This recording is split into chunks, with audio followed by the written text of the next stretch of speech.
Cigarette ایک چٹکی بھر تمباکو ہے جو کاغذ کے ٹکڑے میں لپٹا ہوا ہے، جس کے ایک سرے پر آگ اور دوسرے سرے پر احمق ہے۔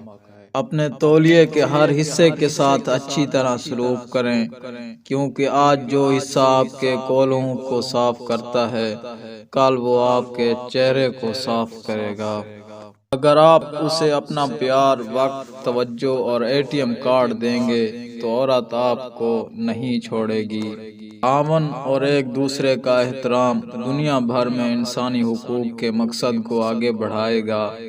محض آرائی، گالم گلوچ اور دوہرا معیار نہیں چلے گا۔ ہم ایک ایسی نسل میں رہ رہے ہیں جہاں لوگ محبت میں ایک دوسرے کے پرائیویٹ پارٹس کو چھونے کے لیے آزاد ہیں، لیکن ایک دوسرے کے فون کو نہیں چھو سکتے کیونکہ وہ نجی ہیں۔ حاملہ خواتین کا احترام کریں، کیونکہ آپ کے جنسی تعلقات کے ثبوت کے ساتھ گھومنا آسان نہیں ہے۔ جب آپ کی زندگی میں چیزیں ٹھیک ہونے لگتی ہیں، شیطان آتا ہے اور آپ کو گرل فرینڈ دیتا ہے۔ کرکٹ لوگوں کو مہذب بناتی ہے اور اچھے لوگ پیدا کرتی ہے۔ میں چاہتا ہوں کہ ہم شریفوں کی قوم بنیں۔ یہ ممکن نہیں کہ عورتیں مردوں کے برابر ہوں۔ صرف وہی خدا جس نے مجھے مقرر کیا ہے مجھے ہٹا سکتا ہے۔ بالکل نہ پیو، تمباکو نوشی نہ کرو، ورزش کرو، سبزیاں اور پھل ضرور کھاؤ۔ آپ کیسے ایک بچے کو کہہ سکتے ہیں کہ پڑھو گے تو اچھی زندگی ملے گی، جبکہ وہ بچہ آس پاس میں صرف چند ان پڑھ یا کم پڑھے لکھے لوگوں کو امیر دیکھتا ہے؟ اگر آپ بدصورت ہیں تو بدصورت ہیں، یہ اندرونی خوبصورتی والی بات بکواس ہے۔ آپ ہر جگہ ایکس رے لے کر نہیں جاتے۔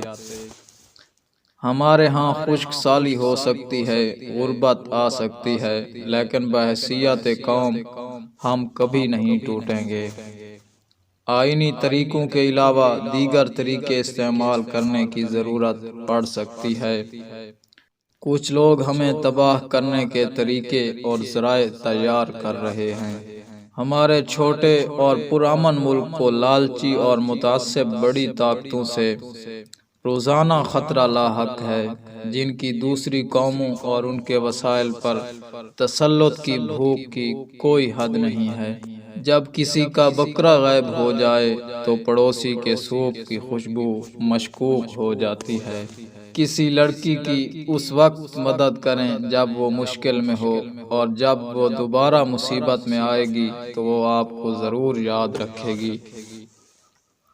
ہمارے ساتھ رہیں، براہ کرم اس ملک میں رہیں اور قومی اتحاد کی بنیاد پر ایک قوم بنائیں۔ اگر آپ شادی شدہ ہیں اور خود کو سکول کی لڑکیوں کی طرف راغب پاتے ہیں تو بس اپنی بیوی کو سکول یونیفارم خرید کر دیں۔ پیاری بہن، کسی ایسے آدمی کے دھوکے میں نہ آئیں جو آپ کو صرف بارش کے وقت "مجھے آپ کی یاد آتی ہے" کا پیغام دیتا ہے، کیونکہ آپ چھتری نہیں ہیں۔